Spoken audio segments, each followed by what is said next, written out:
धर्मनन्दनमहं विचिन्तये। बोलो स्वामीनारायण भगवाननी, श्री हरि कृष्ण महाराजनी, श्री राधा कृष्ण देवनी, श्री नरनारायण देवनी, श्री लक्ष्मी नारायण देवनी जय। બધા જ હરિભક્તોને ઘણા ભાવથી જય સ્વામિનારાયણ। વહાલા ભક્તજનો, આપણે નીલકંઠ મહાપ્રભુજીના દિવ્ય લીલા ચરિત્રોની કથા શ્રવણ કરી રહ્યા છીએ। નીલકંઠ મહાપ્રભુ તળાજાથી ગોપનાથ પધાર્યા છે। ગોપનાથથી હવે વિઠ્ઠલપુર મહારાજ પધારે છે। ત્રીજે દિવસે નીલકંઠ વર્ણી સ્નાન કરી ગોપનાથ મહાદેવ પાછા ફરતા હતા, ત્યારે તેમની એક બાઈ સામે મળી। નીચી દ્રષ્ટિએ વિવેકપૂર્વક ચાલતા નીલકંઠ પ્રભુને જોઈ એ બાઈ સ્થિર થઈ ગઈ। તે નીલકંઠ વર્ણીને જતા જોઈ રહી અને વર્ણી પ્રભુ ઉતાવળી ગતિથી ચાલ્યા જતા હતા। થોડી વારે તે સ્વસ્થ થઈ ત્યારે એને લાગ્યું કે આ વિભૂતિ તો દૂર દૂર જઈ રહી છે, હું તો અહીં સ્થિર થઈ રહી છું, શું કરવું એને કાંઈ ન સૂઝ્યું। પરંતુ એનાથી એકાએક જોરથી બોલાઈ ગયું, એ મહારાજ ઊભા રહો। નીલકંઠ વર્ણી આ શબ્દો સાંભળી ઊભા રહ્યા। નીલકંઠ વર્ણીને ઊભા રહેલા જોઈ બાઈ વર્ણી સન્મુખ દોડી।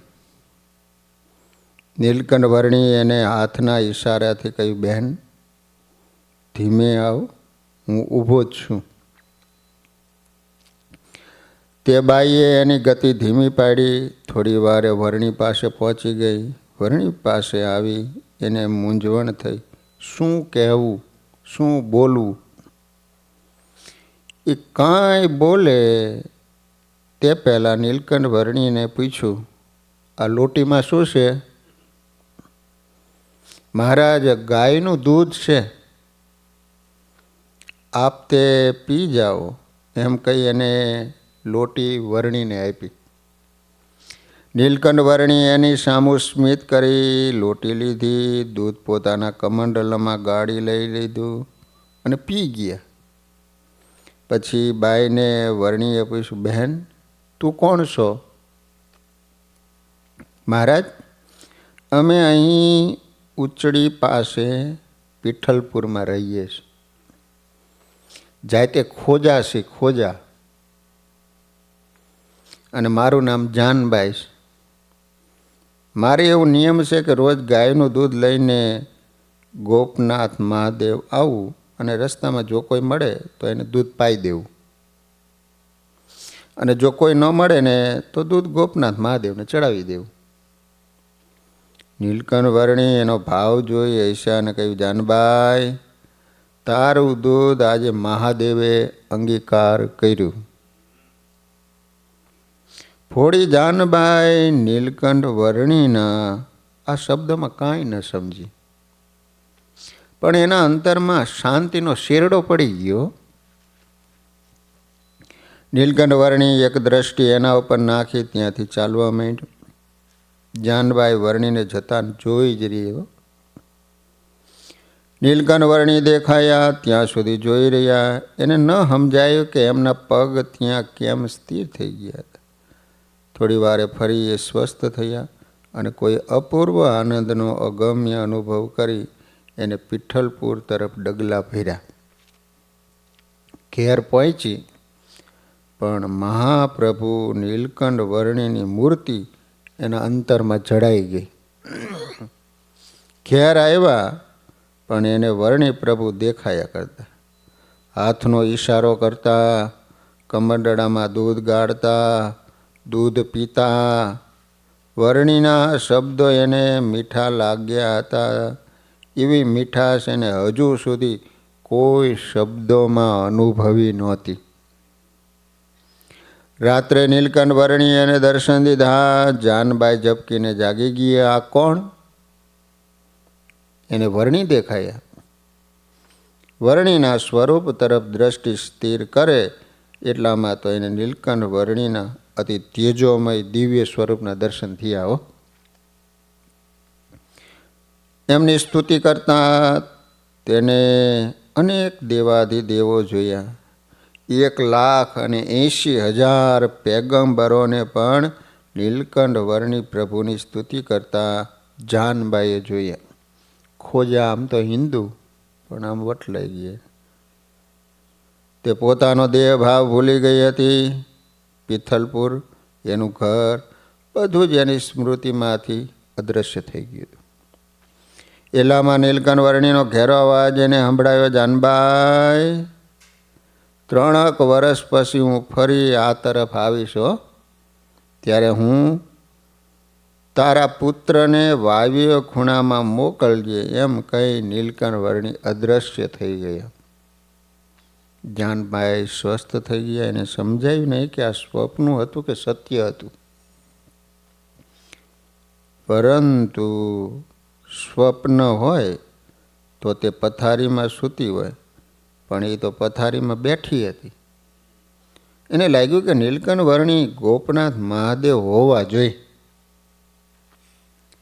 વર્ણી પ્રભુએ કહ્યું હતું, તારું દૂધ મહાદેવે અંગીકાર કર્યું. એના આનંદનો પાર ન રહ્યો.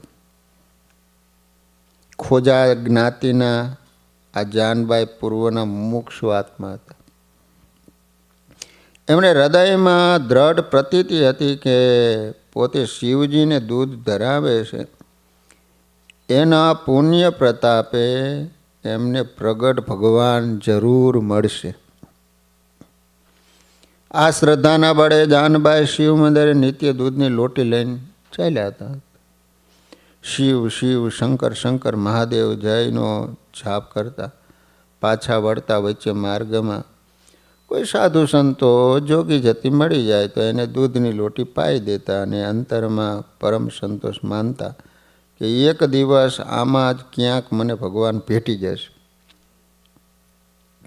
એમની આ શ્રદ્ધાના તાંતડે બંધાઈને પરમાત્મા પરબ્રહ્મ પુરુષોત્તમ નારાયણ સ્વયં એને ભેટી ગયા.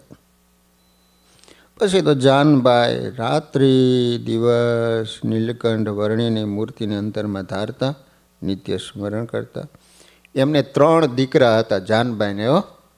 એક હરજી ઠક્કર, બીજા લાધા ઠક્કર અને ત્રીજા ધનજી ઠક્કર, જે ગઢપુરમાં રહેતા હતા ને. હરજી ઠક્કર, લાધા ઠક્કર મહારાજના કારભારી હતા. દાદા ખાચરનું બધું વહીવટ કરતા. પતિદેહ મૂકી ગયા પછી જાનબાઈએ પોતાના પુત્ર હરજી ઠક્કરને ભગવાન સ્વામિનારાયણની પાસે મોકલ્યા. હરજી ઠક્કર ગરડા આવ્યા. ભગવાન શ્રી હરિને પૈયે લઈ ગયા. ભગવાન શ્રી હરિ એને પૂછ્યું, તમે કોણ? હરજી ઠક્કરે કહ્યું, હું પિઠ્ઠલપુરથી આવું છું. પિઠ્ઠલપુર. મારી માં જાનબાઈએ મને ભગવાન શોધવા મોકલ્યો છે. તમારું નામ શું? હરજી ઠક્કર. ભગવાન શ્રી હરિ એને માથે 2 હાથ મૂક્યા. પછી કહ્યું, હરજી, તમારી માએ અમને દૂધ પાયું હતું. અમે તેને કહ્યું હતું કે તમારા દીકરાને 3 વર્ષ પછી આ બાજુ મોકલજો, અમે મળીશું. હરજી ઠક્કરને એની મા જાનબાઈએ કહેલી વાત યાદ આવી ગઈ. ભગવાન શ્રી હરજી ઠક્કરને ગઢપુરમાં પોતાની પાસે રાખ્યા. દાદા ખાચરને બુદ્ધિશાળી અને વફાદાર કામદારની જરૂર હતી. ભગવાન શ્રી હરિએ એના હૃદયમાં પ્રેરણા કરી હતી. અહીં ખેંચી લીધા હતા. ત્યારે હરજી ઠક્કરે કારભારી તરીકે રહીને દાદા ખાચરનું કામ કરવાની સંમતિ દર્શાવી. ત્યાર પછી જાનબાઈ પોતાના બીજા 2 દીકરાઓ લાધા ઠક્કર અને ધનજી ઠક્કરને પણ ગઢડા આવીને રહ્યા. ભગવાન શ્રી સ્વામિનારાયણના પ્રથમ દર્શને જ એમના ઇન્દ્રિયો અંતઃકરણ ખેંચાઈ ગયા. ભગવાન શ્રી હરિએ કહ્યું, અમે ગોપનાથ મહાદેવના દર્શને જતા હતા ત્યારે રસ્તામાં તમે અમને મળ્યા હતા, દૂધપાન કરાયું હતું, યાદ છે? જાનભાઈ, ક્યારે મહારાજ, એ તમે છો? હું તો તમારા એ વર્ણી સ્વરૂપને નિત્ય સંભાળું છું. મારા ધનભાઈ, આજે તમે મને એ વાતની યાદી કરાવી. એ સમયમાં તમારા સ્વરૂપમાં મને પરમાત્માના દર્શન થયેલા અને હવે મને સમજાયું કે અક્ષરધામના પતિ પરમાત્મા એ જ નીલકંઠ વર્ણી સ્વરૂપે મારું દૂધપાન કર્યું હતું. એ જ પરમાત્માએ કૃપા કરીને મને એમની સમીપની સેવા આપી છે. આજે હું મારા અભાગ્ય માનું છું. જાનભાઈ ગઢપુરમાં આવ્યા પછી ગામમાં એક ખોરડું ખરીદી લીધું, અહીં જ વસવાટ કર્યો. જાનભાઈ આજીવન ગઢપુરમાં રહ્યા અને સત્સંગની સેવા કરી લો. એક વખત જાનબાઈએ ભગવાન શ્રી હરિ માટે ઊનું પાણી કરવા માટે ચરું મોકલો. ઉનામણિયું કહેવાય એને, પાણી ગરમ કરવા માટેનું એક પાત્ર, એને ચરું કહેવાય, ચરું. તે એનો નાનો દીકરો ધનજી હતો ને, એને કહ્યું, નાનો દેવો હતો ને મોટો શા માટે દઈ દીધો? એને જો એટલો ભગવાનનો મહિમા નહોતો. એટલે નાના છોકરાએ કીધું કે સ્વામિનારાયણ ભગવાનને તો કેટલાય દેવાવાળા હોય, મોટો ચરું દઈ દીધો, તે આપણે શું કરશું? ત્યારે જાનબાઈ કહે, મહારાજની સેવામાં તું આડ કરે છે, માટે મારે તારું કામ નથી, એમ કહી પોતે જીવ્યા ત્યાં સુધી ધનજીનું મોઢું પણ ન જોયું. જાનબાઈએ ભગવાન શ્રી હરિને સ્નાન કરવા માટે પાણી ગરમ કરવાની તાંબડી આપી તથા ભગવાન શ્રી હરિને પોઢવા અને બેસવા માટે સુંદર ઢોલિયો બનાવીને ભગવાન શ્રી હરિને અર્પણ કર્યો હતો. જાનબાઈ અનેક વખત વિપ્રો દ્વારા પાકી રસોઈ કરાવી ભગવાન શ્રી હરિ અને સંતો ભક્તોને જમાડ્યા હતા. ઉત્સવ સમયમાં યથાયોગ્ય સેવા કરી એને ભગવાન શ્રી હરિની પ્રસન્નતા મેળવી હતી. ગઢડામાં પાંચુબા એની નાની દીકરી હીરુબા હતા. હીરુબા એ ધામમાં ગયા. તેથી ભગવાન શ્રી હરિના થાળમાં થૂલું શરૂ થયું. દરબારમાં શોક પડાતો, બધા રોયા કરતા. એ વખતે નેનપુરથી દેવજી ભગતના ઘરવાળા, એમનો એકનો એક દીકરો ધામમાં ગયો હતો. એની ખુશાલીમાં ઘેબર જલીબીની રસોઈ આપો ઠેર નેનપુરથી ઘીનો ખાંડવો લઈને આવ્યા હતા. અંતર્યામી ભગવાન શ્રી હરિ કહે, દરબારમાં 5-7 વર્ષનું છોકરું દેહ મૂકી ગયું, એમાં અમારા થાળ બંધ થઈ ગયા અને આ બાઈ પોતાનો 20 વર્ષનો દીકરો ધામમાં ગયો એની રસોઈ આપે છે. શોક કરવો હોય તો હરજી ઠક્કર કરે કા લાધા ઠક્કર કરે, કારણ કે હીરબા ગયા જન્મના એના માતૃશ્રી જાનબા હતા. કારણ કે એની ઈચ્છા અમને થાળ જમાડવાની હતી, પરંતુ ખોજા હોવાથી અમને થાળ જમાડી શક્યા નહીં. એથી અમે એને બીજો જન્મ લેવડાયો. હજુ થોડા દિવસ પહેલાં જ અમે હીરબાના હાથનો થાળ જમ્યા, એનો સંકલ્પ પૂરો થયો, તેથી અમે એને ધામમાં લઈ ગયા. એમાં શોક શાનો? આ સાંભળી લાડુબા, જીવબા વગેરે મહારાજની માફી માંગી. લો, આ રીતે એમને એક ઈચ્છા હતી ને મહારાજને થાળ જમાડવાનું, એટલે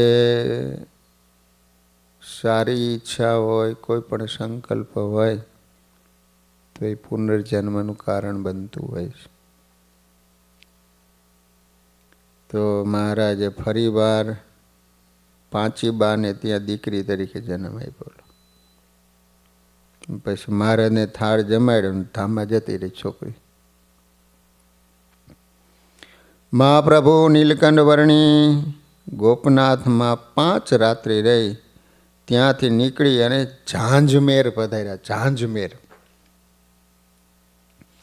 ઝાંઝમેરમાં એક વિપ્રના ઘેર પરુણાગત કરી. પરુણાગત એટલે મહેમાન ગતિ કરી. એના પ્રારબ્ધમાં આ લાભ મળવાનો હશે. વિદુરજીની ભાજી જમવા છેક જમના તટ ઉપર એની ઝૂંપડીમાં ભગવાન શ્રી કૃષ્ણ પધાર્યા. એમ નીલકંઠ વર્ણી પણ જ્યાં જ્યાં ભાવિક ભક્તો હતા એમને ત્યાં પધાર્યા. તેમને ભાવથી જે અર્પણ કર્યું પોતે અંગીકાર કર્યો. એટલી અલ્પ ભેટથી પ્રસન્ન થઈ એમને પરમપદ અક્ષરધામ બક્ષિસ આપ્યું. ઝાંઝમેરમાં ભક્તના ભાવ પૂરા કર્યા. ભાવનગર જિલ્લાના તળાજા તાલુકામાં તળાજાથી 20 કિલોમીટરના અંતરે ઝાંઝમેર ગામ આવેલું છે.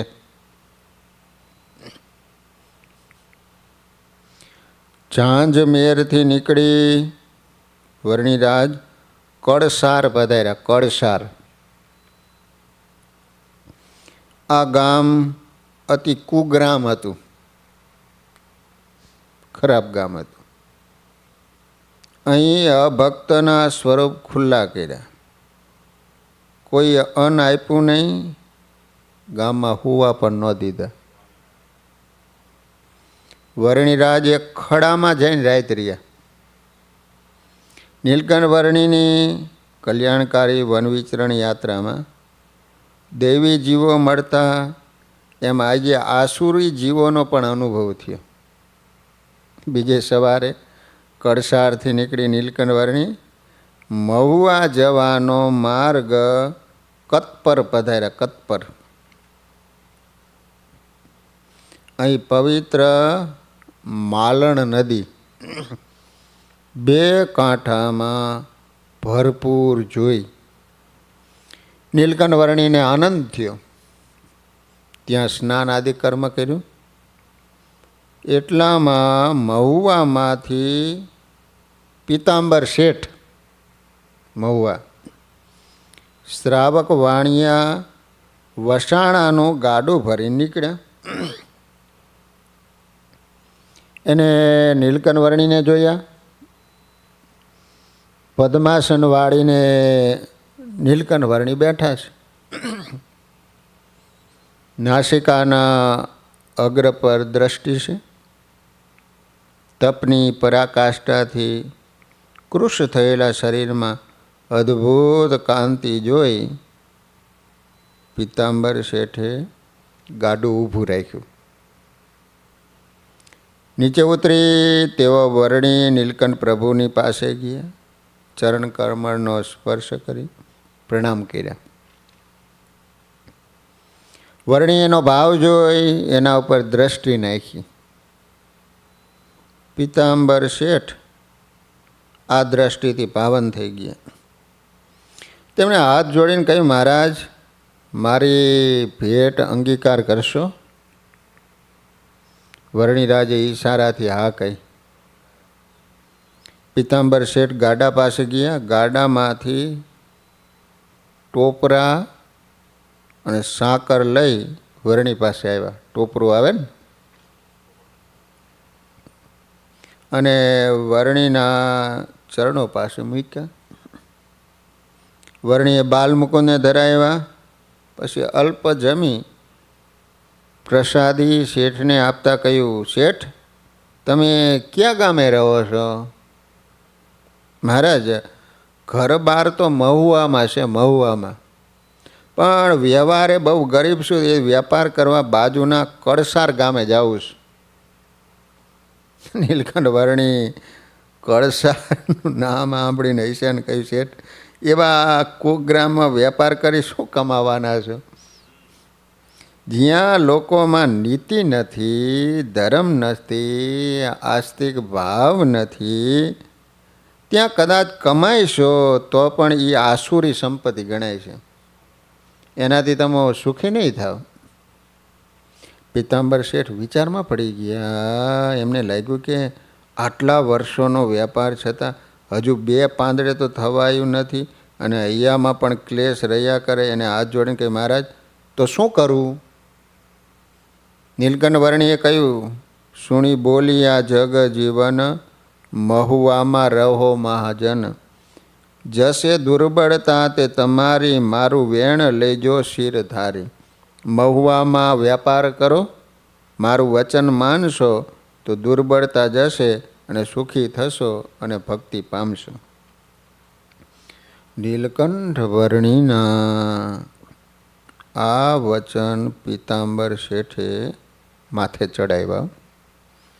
ત્યાંથી ગાડું પાછું જ વાળ્યું.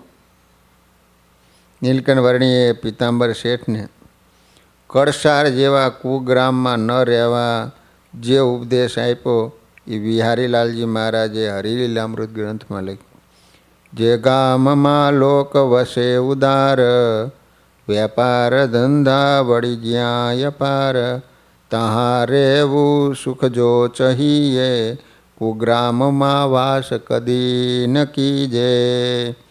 જે ગામમાં ઉદાર લોકો વસતા હોય, વેપાર ધંધા જ્યાં વ્યવસ્થિત ચાલતા હોય, જે ગામમાં નિર્દય લોક હોય, સુણે નહીં કૃષ્ણ કથા જ કોઈ, તહાં વૈસાથી કદી કષ્ટ લીજે, કુગ્રામમાં વાસ કદી ન કીજે.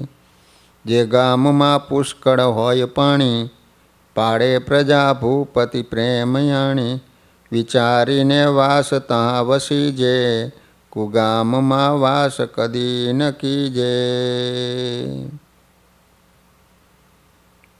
આ રીતે મહારાજે એને ઉપદેશ આપ્યો અને ભગવાન શ્રી હરિની આજ્ઞામાં વિશ્વાસ રાખી પિતાંબર શેઠે મહુવામાં વેપાર કર્યો. અઢળક ધન ધાન્ય પામ્યા, દુર્બળતા દૂર થઈ. ભગવાન શ્રી હરિને ફલાહાર આપવાના પુણ્ય પ્રતાપે પિતાંબર શેઠને નરસિંહ, દામજી અને જેઠાભાઈ 3 પુત્રો થયા. લો, દામજીભાઈને સદગુરુ પરમાનંદ સ્વામીનો જોગ થતાં સત્ય ધર્મ શું છે એ સમજાતા જૈન મતનો ત્યાગ કરીને સત્સંગી થયા. એના મામા ખીમા શેઠને પણ દામજીએ સત્સંગી કર્યો. મામાના પુત્ર ફૂલચંદ પણ સત્સંગી થયા. દામા શેઠના સગા સંબંધી બધા સત્સંગી થયા. તેથી જૈન મતના લોકો ઉપદ્રવ કરવા લાગ્યા.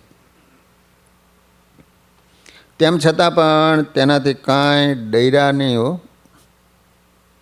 પછી શેઠે સારો સમય આવ્યો ત્યારે વડતાલ જઈને વાસ કર્યો.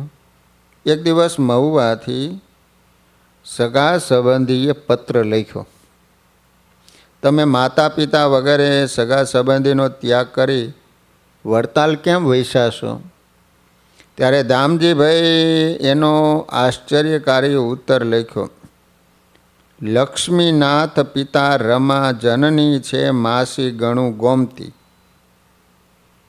ભ્રાતા વાયુકુમાર પુત્ર શિવનો એ છે સહાયી હતી. પુત્રી પુત્ર દુહિત્ર નિત્ય નિયમો ભાયરા સદા સંગ છે વૃત્તાલયમાં કુટુંબ સગડું આનંદ ઉમંગ છે. કેવો જવાબ આપ્યો? વડતાલથી દામજીભાઈ શેઠે ઉત્તર લખી મોકલો.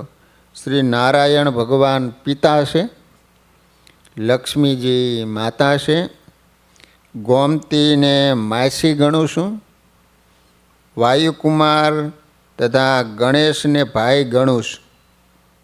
વાયુકુમાર એટલે હનુમાનજી મહારાજ અને ગણપતિ દાદાને મારા ભાઈ ગણું છું.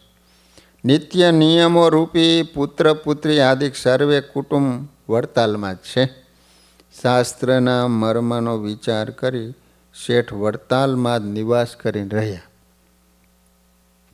પિતાંબર શેઠે મહાપ્રભુ નીલકંઠ વર્ણીને સાકર ટોપરું આપ્યા હતા. એનું કોટી ગણું ફળ પ્રાપ્ત થયું. ભગવાનને અર્થે આપવાથી આ બધા લાભ થતા હોય છે.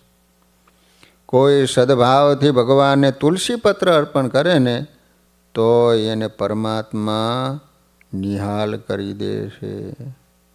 એવા ભગવાન દીન દયાળુ છે. એટલા માટે વિહારીલાલજી મહારાજ શ્રી હરિલીલામૃત ગ્રંથમાં લખે છે કે જ્યારે સોનાની લંકા લૂંટાય ત્યારે ઊંઘ અભાગીને થાય. લંકા લૂંટવાનું કીધું હોય તો અભાગ્યો હોય હુઈ રહે.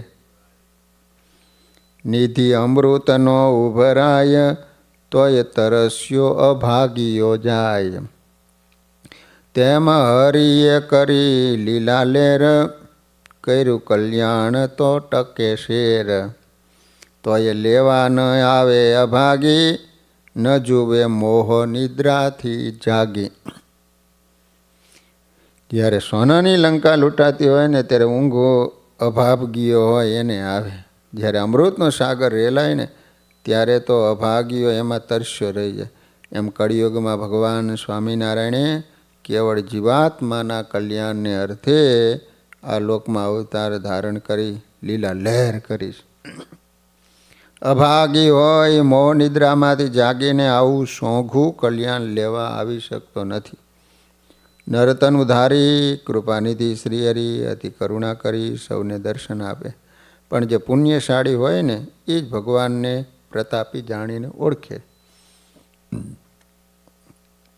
વાલા ભક્તજનો, ભાવનગર જિલ્લાના મહુવા તાલુકામાં મહુવાથી 15 કિલોમીટરના અંતરે કળસાર ગામ આવેલું છે અને મહુવાથી 3 કિલોમીટર અંતરે કતપર ગામ આવેલું છે.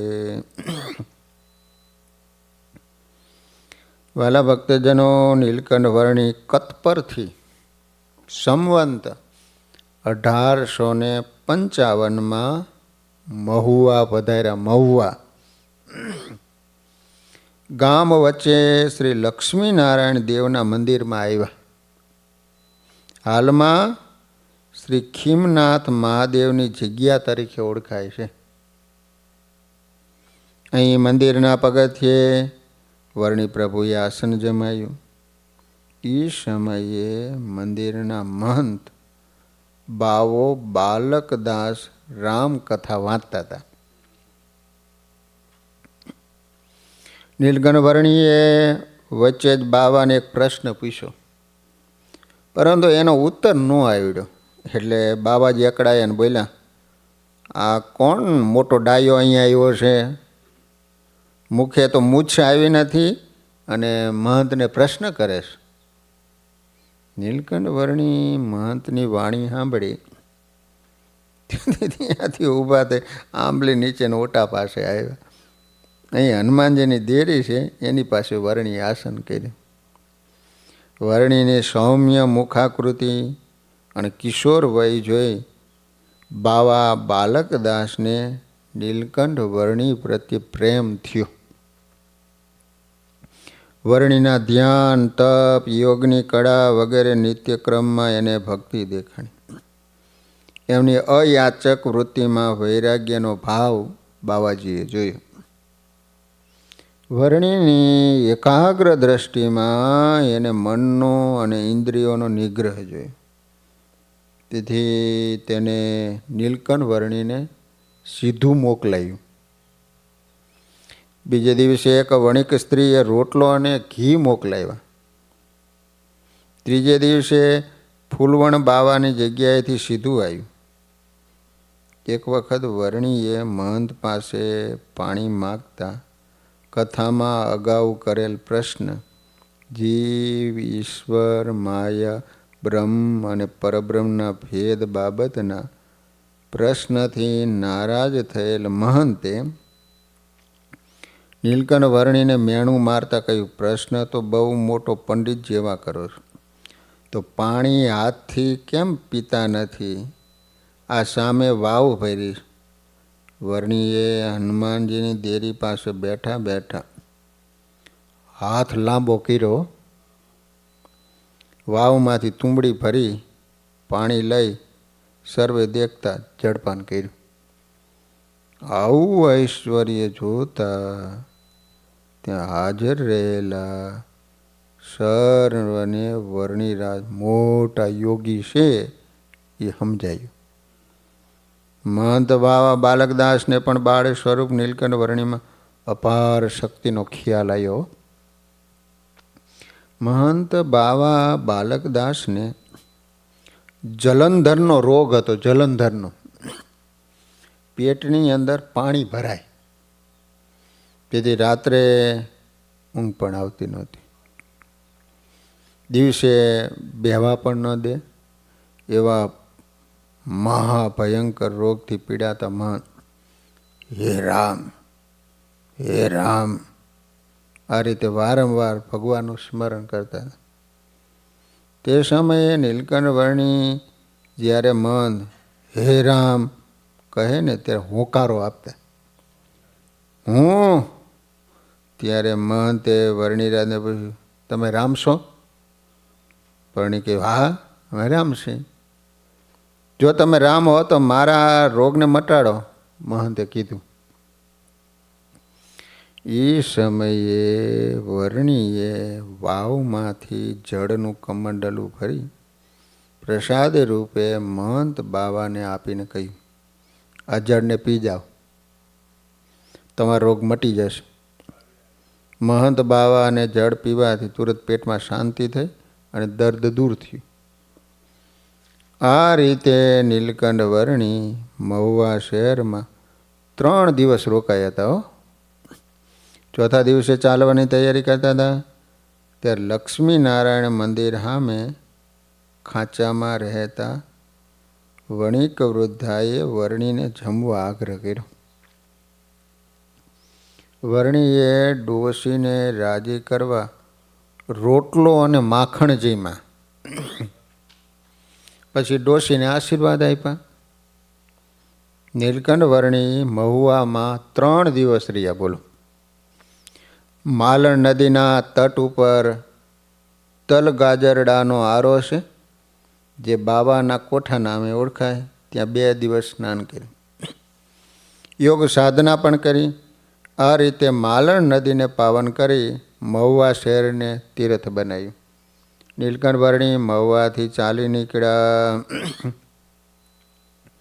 ખંભાતના અખાતનો સાગર સૌરાષ્ટ્રમાં જ્યાં જ્યાં ધરતીને છેડે સ્પર્શે ત્યાં ત્યાં તીર્થધામોના ચરણ પખાડતો રહે. એવા તીર્થધામોમાં દ્વારકાથી લઈને સોમનાથ અને ગોપનાથ સુધી છવાયેલી એક દીર્ઘ હારમાળા યુગેથી મુમુક્ષુ જીવાત્માને આકર્ષી રહી છે.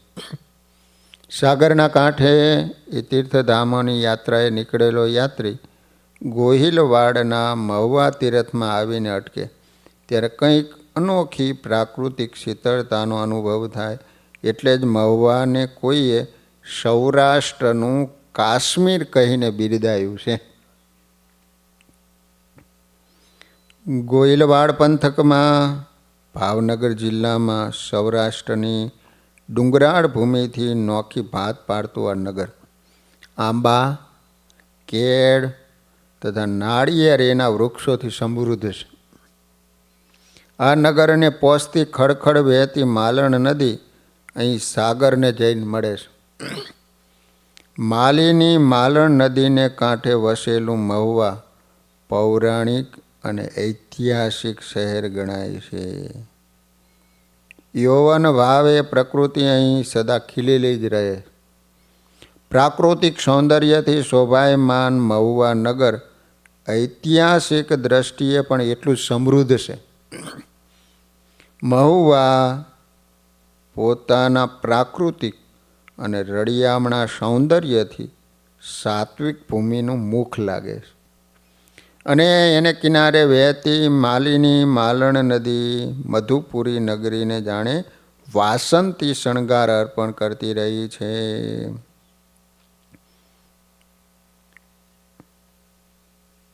વાલા ભક્તજનો, નીલકંઠ વર્ણીએ અહીંના પીતાંબર શેઠને આશીર્વાદ આપી એને પોતાના આશ્રિત કર્યા. પાછળથી એમના 3 પુત્રો ભગવાન શ્રી હરિના ભગત બન્યા હતા. આ પરિવાર મહુવા નગરમાં સર્વપ્રથમ શ્રી સ્વામિનારાયણીય સત્સંગી પરિવાર હતો. આ પવિત્ર ભૂમિમાં સંવંત 1885 સૌ પ્રથમ સંત મંડળ ભગવાન શ્રી હરિના દીક્ષિત 500 પરમહંસ પૈકીના સદગુરુ નિર્મળાનંદ સ્વામીનું આવ્યું હતું મહારાજ વખતે. આ સંત મંડળે મહુવા નગરમાં વિચરણ કરી ભજન કીર્તન સત્સંગ અને પોતાના વર્તન દ્વારા નગરજનોમાં સ્વામિનારાયણ મહામંત્ર ગુંજતો કર્યો. આ રીતે સ્વામિનારાયણ મહામંત્ર અને ભજન ભક્તિ સત્સંગ કથા વાર્તાના સરળ ઉપદેશ તેમજ ભાષા શૈલીના કીર્તન પદો લોકોના સહર્ષ રેલાય. શુદ્ધ અને પવિત્ર ધર્મને પૂર્ણ પ્રોત્સાહન મળતા સમાજમાં પવિત્રતા, સાચી સમજણ, ભગવાન ભજવાનો આનંદ, સમાજ ઉત્થાનનું કાર્ય, કુરિવાજ વગેરેમાં ક્રાંતિ આવી. એક દિવ્ય સોપાન શરૂ થયું. શ્રી સ્વામિનારાયણ સંપ્રદાયના નિત્ય નિયમો, શુદ્ધ આચાર સંહિતા, એમાં સંતોના પવિત્ર જીવનથી મહુવાના અનેક મુમુક્ષુ જીવાત્માઓ સત્સંગના રંગે રંગાવા લાગ્યા. તેમાંના એક હતા રાઠોડ ઝીણાભાઈ. તેઓ અવારનવાર ગઢપુર સ્વામિનારાયણ ભગવાનના દર્શને જતા. ત્યાં સદગુરુ સંતોનો સમાગમ કરતા. રાઠોડ ઝીણાભાઈ. ઝીણાભાઈ એક કુશળ કારીગર હતા.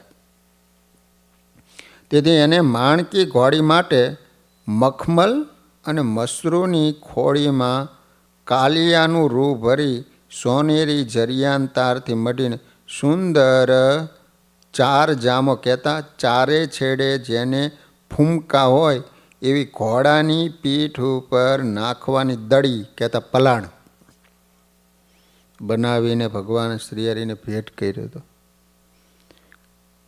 ઝીણા ભગતની કલા કારીગરી જોઈ ભગવાન શ્રીહરિ અતિ પ્રસન્ન થયા હતા. ભગવાન શ્રીહરિ રાજી થઈ પોતાની પાઘ ઝીણા ભગતને ભેટ આપી. ત્યારે ઝીણા ભગત ગદગદિત થઈ ગયા. આંખમાં પ્રેમ અશ્રુ ઉભરાય. દ્વિધા પણ થઈ. આ જોઈ શ્રીજી મહારાજ એને વિમાસણનું કારણ પૂછ્યું. ત્યારે ઝીણા ભગત બોલ્યા, મહારાજ આમો 5 ભાઈઓ છીએ અને પાઘ એક, પાઘના ટુકડા થાય નહીં, તો આ 4 ભાઈઓને શું આપવું? જો આપ રાજી થયા હો ને તો અમારા ગામ મહુવામાં સત્સંગ વધે એવા આશીર્વાદ આપો. ભગવાન શ્રીહરિ રાજી થયા. ઝીણા ભગતની નિષ્કામ ભક્તિ નિહાળી પોતાનો જામો ઝીણા ભગતને આપીને કહ્યું, મહુવામાં સત્સંગનો જામો થઈ છે. આ જામો હાલ મહુવા શ્રી સ્વામિનારાયણ મંદિર ખારગેટના સભા મંડપના સિંહાસનમાં પધરાવેલ છે. ભગવાન શ્રી હરિના આશીર્વાદથી મહુવામાં સત્સંગનો વિકાસ થવા લાગ્યો અને સંવંત 1893માં ભગવાન ધામમાં ગયા પછી સદગુરુ ત્રિગુણાતીતાનંદ સ્વામીનું સંત મંડળ આવ્યું અને એને સત્સંગનો વિસ્તાર કર્યો. આ મંડળે અન્ય ઉપાસકો સાથે સભા કરી આ પૃથ્વી ઉપર સ્વામિનારાયણ નામે સ્વયં અવતારી પ્રગટ છે એ સિદ્ધ કર્યું. મહુવાના લોકો સંતોના સદવર્તનથી સંપ્રદાયના આશ્રિત થવા લાગ્યા. મહુવામાં સંતોના દ્વારા સંપ્રદાયના આશ્રિત થનારામાં પ્રથમ ઝીણા ભગત હતા. લો,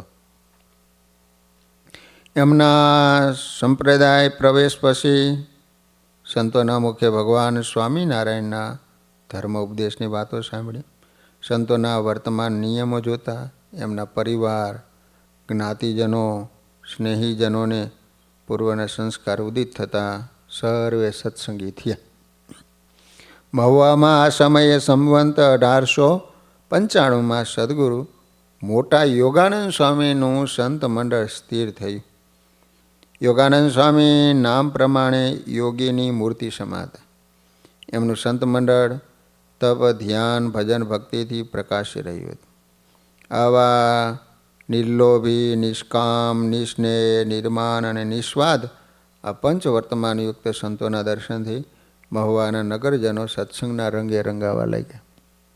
યોગાનંદ સ્વામીએ સુંદર બંગલા ઘાટનું 3 માળનું હરિમંદિર બંધાયું. સમય જતાં પરમ પૂજ્ય ધર્મધુરંદર આચાર્ય પ્રવર શ્રી વિહારીલાલજી મહારાજ, મધ્ય મંદિરમાં શ્રી હરિકૃષ્ણ મહારાજ, શ્રી લક્ષ્મીનારાયણ દેવ આદિ દેવોની પ્રાણ પ્રતિષ્ઠા કરી. ત્યારબાદ સમય જતાં જેમણે ગરડામાં શ્રી ગોપીનાથજી મહારાજના મુખ્ય પ્રવેશ દ્વારનું નિર્માણ કાર્ય કરાયું, તેમજ એમણે સાવરકુંડલા વિસ્તારમાં ખુમાણ દરબારોને સત્સંગ કરાયો. એવા સદગુરુ મોટા યોગાનંદ સ્વામીની શિષ્ય પરંપરામાં શ્રી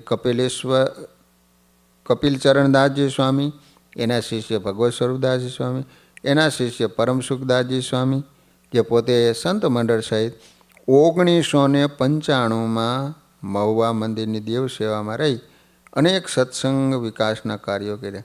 એમની શિષ્ય પરંપરામાં સદગુરુ જગન્નાથદાસજી સ્વામીના શિષ્ય સંપ્રદાય સુપ્રસિદ્ધ કથાકાર મૂર્ધન્ય સંત શિરોમણી અક્ષર નિવાસી સદગુરુ પુરાણી જગત પ્રકાશદાસજી સ્વામી અથાગ પરિશ્રમ કરી હરિમંદિરની જગ્યાએ 3 શિખરવાળું નૂતન શિખરબદ્ધ મંદિર તૈયાર કરાવી એમાં વિક્રમ સંવંત 2035માં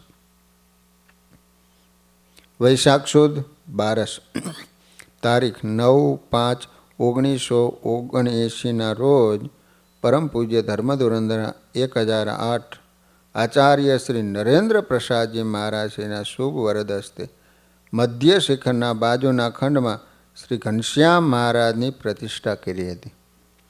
ત્યારથી લઈને આજ દિન સુધી મહુવા નિવાસી શ્રી હરિકૃષ્ણ મહારાજ, શ્રી લક્ષ્મીનારાયણ દેવ અને શ્રી ઘનશ્યામ મહારાજ મહુવા શહેરના સત્સંગ સમાજ ઉપર સતત અમી દ્રષ્ટિ કરી રહ્યા છે. ત્યારબાદ મહુવા મંદિરમાં અનેક સંત મંડળો રહી અને સત્સંગ કરાયો. તો વાલા ભક્તજનો, આ રીતે શ્રી લક્ષ્મીનારાયણ દેવ, શ્રી ખીમનાથ મહાદેવની જગ્યા એ પ્રસાદીની મહુવામાં એ મંદિર. મહુવામાં ભગવાન સ્વામિનારાયણ નીલકંઠ વર્ણી સ્વરૂપે પધાર્યા ત્યારે આ લક્ષ્મીનારાયણ મંદિરમાં 3 દિવસ નિવાસ કર્યો હતો. મંદિરના મહંતે નીલકંઠ વર્ણીના ધ્યાન, તપ, યોગની કળા અને ભક્તિભાવથી પ્રસન્ન થઈ વર્ણિરાજને સીધું આપીને જમાડ્યા હતા. વર્ણીએ વાવમાંથી જળ ભરીને પ્રસાદી રૂપે મહંતને આપી એનો જલંધરનો રોગ મટાડ્યો હતો. હાલમાં આજે આ સ્થાન શ્રી ખીમનાથ મહાદેવની જગ્યા તરીકે પ્રસિદ્ધ છે. મંદિરના મહંત પૂજ્ય ભગત બાપુ દ્વારા શ્રી લક્ષ્મીનારાયણ મંદિરનું કલાત્મક નકશીકામ બંસી પહાડ પથ્થરમાં નિર્માણ કરવામાં આવ્યું છે. પછી હનુમાનજીની દેરી છે, એ પણ પ્રસાદીનું સ્થાન મોજૂદ છે. અને મહુવામાં ભગવાન નીલકંઠ વર્ણી સ્વરૂપે પધાર્યા ત્યારે માલણ નદીના તટ ઉપર તલ ગાજરડાનો આરો છે, જે બાવાના કોઠા નામે ઓળખાય છે. ત્યાં 2 દિવસ સ્નાન કર્યું હતું અને યોગ સાધના કરી હતી. તેમજ કતપર ગામમાં પણ માલણ નદીને 2 કાંઠામાં ભરપૂર જોઈ અને સ્નાન કર્યું હતું. આ રીતે માલણ નદીને પણ પાવન કરી હતી. એટલે એ પણ પ્રસાદીની છે. તેમજ વાલા ભક્તજનો, ત્યાં પ્રાચીન ભવાની માતાના મંદિરમાં સ્વામિનારાયણ ભગવાન નીલકંઠ વર્ણી સ્વરૂપે જ્યારે મહુવા પધાર્યા ત્યારે આવ્યા હોય એવો ઉલ્લેખ સંપ્રદાયના શાસ્ત્રોમાં જોવા મળતો નથી. પરંતુ હરિલીલામૃત ગ્રંથ તેમજ અન્ય લીલા ચરિત્રો ગ્રંથમાં શ્રીજી મહારાજ કચ્છ પર પધાર્યા એવો ઉલ્લેખ મળે છે. તેથી સંતોના મત મુજબ ભગવાન શ્રી હરિ આ અતિ પૌરાણિક અને પ્રસિદ્ધ સ્થાનમાં જરૂર પધાર્યા હોવા જોઈએ. સ્વામિનારાયણ મંદિરમાં ભગવાન શ્રી હરિની નંદ સંતોની પ્રાસાદિક વસ્તુઓ, ભગવાન શ્રી હરિનો જામો, શ્રીજી મહારાજે રાજી થઈને મહુવાના ઝીણાભાઈને પોતાને પહેરવાનો જામો આપીને કહ્યું હતું કે મહુવામાં સત્સંગનો જામો થશે એવા આશીર્વાદ આપ્યા હતા. હાલમાં આ જામો મહુવા શ્રી સ્વામિનારાયણ મંદિર ખાર ગેટના સભા મંડપના સિંહાસનમાં પધરાવી ભક્તોજનોના દર્શનાર્થે રાખેલ છે. તેમજ ભગવાન શ્રી હરિએ ધારણ કરેલો ખેસ અને શ્રીજી મહારાજના ઉપયોગમાં આવેલ વસ્ત્રોના ટુકડાઓ મંદિરના સભા મંડપના સિંહાસનમાં દર્શનાર્થે રાખેલ છે. તેમજ વાલા ભક્તજનો ત્યાં નંદ સંતોની પાસે જે ચરણારવિંદો હતા એ ચરણારવિંદ પણ ત્યાં સભા મંડપમાં દર્શનાર્થે પધરાવવામાં આવેલ છે.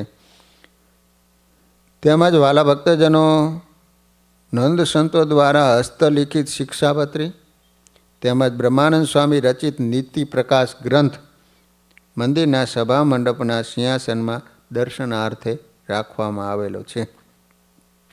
સદગુરુ ગોપાળાનંદ સ્વામી ધારણ કરેલ કાસાઈ ધોતિયું ખેસ, સદગુરુ ગુણાતીતાનંદ સ્વામી ધારણ કરેલ કાસાઈ ધોતિયો અને ખેસ એ પણ ત્યાં રાખવામાં આવેલો છે. તેમાં વાલા ભક્તજનો ત્યાં આજે સ્વામિનારાયણ ભગવાનનું મોટું મંદિર પણ તૈયાર થઈ ગયું છે. બહુ મોટું મંદિર બનાવવામાં આવ્યું છે. તો વાલા ભક્તજનો નીલકંઠ વર્ણી આ રીતે અનેક તીર્થોને પાવન કરતાં કરતાં મહુવા પધાર્યા છે. ત્યાંથી નીકળી અને મહારાજ આગળ ડોળિયા નામનું ગામ છે ત્યાં પધારશે. સહજાનંદ સ્વામી મહારાજની